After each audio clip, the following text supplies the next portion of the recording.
He smacked his lips. "Love you, Daddy," I whispered.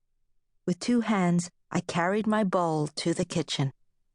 I was glad Father was home for dinner. When he was around, he always saved me from Mother's strange food.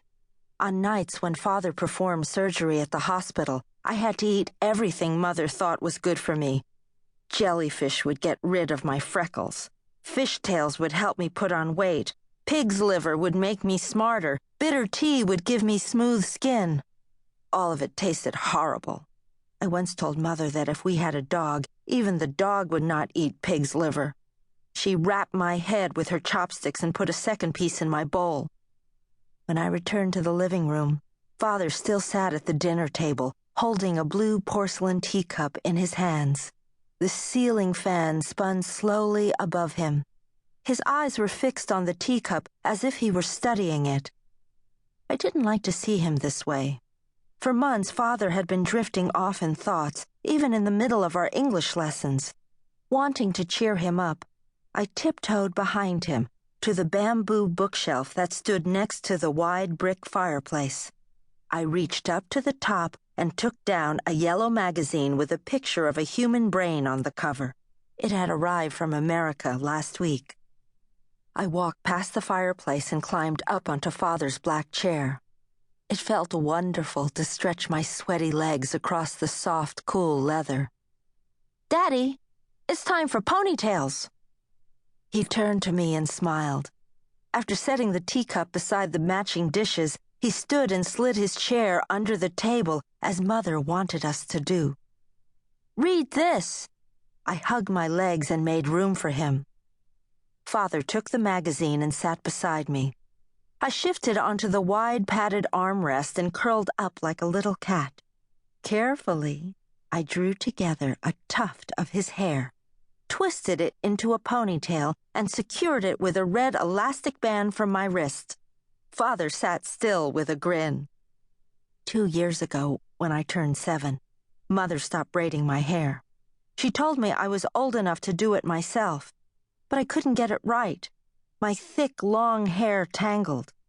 It was difficult to divide it into 3 equal parts as my arms grew tired from reaching back. I begged Mother to braid it for me, but she refused. So I wore loose and floppy braids for weeks. Then I came up with the idea of practicing on Father. His straight hair was much shorter than mine, too short for braids. But I could put ponytails in the front where it was longest and practice fastening bands. I worried about hurting him by pulling too hard, but he never complained and always sat still. Though I had mastered ponytails last year, Father still let me practice on him in the evenings when he was home for dinner. Through the open windows, the warm breeze carried in the voice of a neighbor as she rehearsed a new revolutionary song.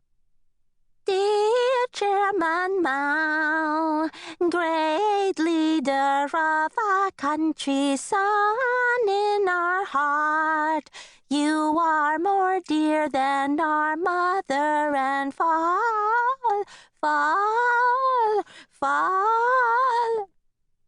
She couldn't reach the high note on father, so she kept trying. "Father, Father," over and over like a broken record.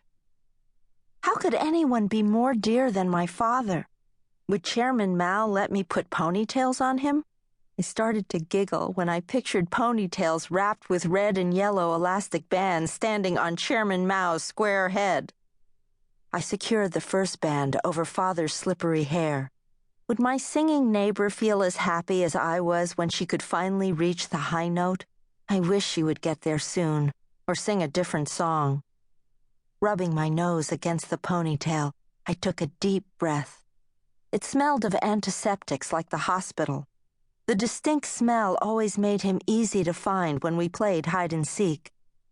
A sharp crash from our kitchen startled me. The sound of running water continued, but the scraping of a spatula against a wok stopped. My heart sank. Mother had broken another bowl, the second this week. I could picture her breathing deeply and pursing her lips as she held back her anger. Her bad moods always made me nervous. She criticized me more when things went wrong. I was no